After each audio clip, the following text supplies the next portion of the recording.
يلا الله يكون في عونك يا حبيبتي، معلش. السلام عليكم ورحمة الله وبركاته، أهلا بيكم. معاكم محمود السيد. الحلقة اللي فاتت كانت ال11، تبقى النهارده الحلقة ال12 من المش ممكن. النهارده الجزء الثاني من ازاي المشاهد دي اتعرضت على التلفزيون وفي رمضان كمان، مش عشان الفيديو جاب مشاهدات أعمل لكم جزء ثاني وكده. لو أنت كنت ملاحظ في الحلقة اللي أنا قلت فيه مشهدين هنعرضهم في الحلقة، ما عرضتش إلا مشهد واحد بس. أنا جايب لكم النهارده جزء مشاهد لو أي واحد اتفرج عليهم في رمضان كان ممكن يفطر، فأنا عرضهم لكم بره رمضان علشان ما حدش يفطر معايا. فطبعا لقيت الفيديو طول مني فعملت لكم جزء ثاني وأعرض لكم المشهد المفروض اللي كان يتعرض في الحلقه اللي فاتت، مش عشان الفيديو جاب مشاهدات، ها؟ عشان ما جاب مشاهدات عايز تجيب يامه؟ لا مش عايز اجيب يامه، انا عايز اجيب اكتر من اليامه. يلا نبدا. قبل ما اعرض الفيديو ده مش هدف سخريه بس، في هدف في نهايه الفيديو يا ريت كل الناس يسمعه.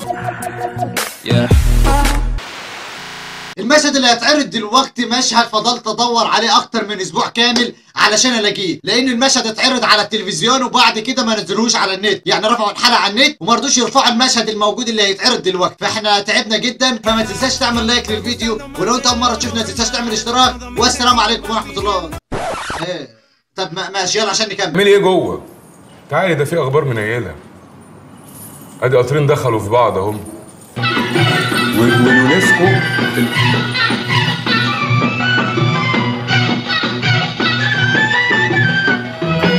لا لا لا الموضوع شكله كبير يا جماعه، يعني قطرين دخلوا ببعض. طب هنحل ازاي الموضوع ده هيفاء؟ طب انا شايف ان الموضوع يعني محتاج نضاره، في ثواني هجيب نضاره وجاي. اهو انا جبت النضاره اهو يا جماعه. يلا ابدا هيفاء كده، عايزين نشوف الموضوع ده هيتحل ازاي عشان انا ضروري نفسي احله.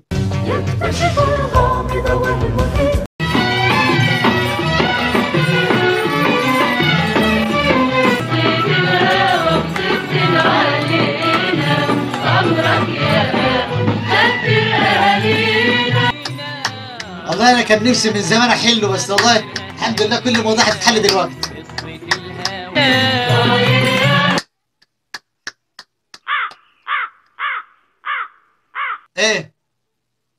ايه احنا في رمضان ماشي، احنا قلنا حلاوه روح وتعرض في ايام العيد عشان الناس بتفطر وكده، بس ايه لازمه الناس تفطر في رمضان؟ ايه لازمه تفطري المسلمين في رمضان؟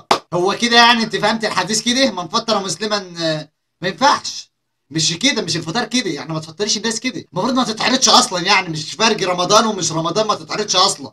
بس انا بتكلم رأفة بالمسلمين في رمضان، يعني انا من مكان هذا بناشد حقوق الانسان، رعايه الشباب، الجمعيات الخيريه، انتوا لازم تشوفوا لنا الموضوع ده، ما ينفعش هيفاء تعمل كده. يكتشف الغامض والمثير يستنتج بالعقل الكثير. مش عارفه اقول لك ايه، بس انا ما اقدرش اشغلك من غير بطاقه.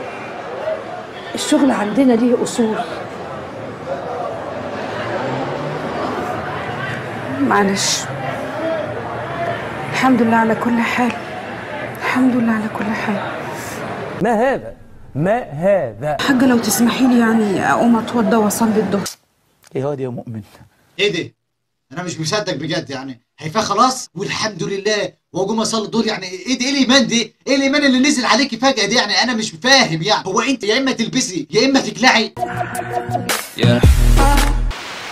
في مشكلة في مصر اللي احنا بنهتم بالفنانين والرقصات اكتر ما بنهتم بالعلماء اللي هم ممكن يفيدوا البلد. يعني انا اظن الفلوس اللي بتتصرف على المسلسلات لو بتتصرف على مصر وعلى التعليم، اظن ان احنا كنا بلدنا كانت هتبقى احسن من كده. ولو عايزين تتاكدوا اكتر ان الرقصات هم اللي اكتر ناس مستفيدين في مصر، اسال صفنات. وسبب لحد دلوقتي ان مصر تعتبر من الدول المتخلفة او الدول اللي ما فيهاش حتى نمو اقتصادي، الحاجات التافهة بنهتم بيها والحاجات المهمة ما بندوروش عليها ولا حتى بنطور منها. بنروح بنطور من المسلسلات وندفع عليها ملايين وبنروحش ندور على المصانع ولا التعليم ولا اي حاجه ممكن تفيد مصر، وهو ده السبب اللي احنا لحد دلوقتي دوله متخلفه. بس كده يكون انتهى الفيديو. لو عجبك الفيديو ما تنساش تعمل لايك للفيديو، ولو انت اول مره تشوفني ما تنساش تعمل اشتراك في القناه، ولو شايف ان الفيديو ده ممكن يفيد حد تاني ما تنساش تعمل شير للفيديو. كان معاكم محمود السيد من قناه محمود حدا تي في.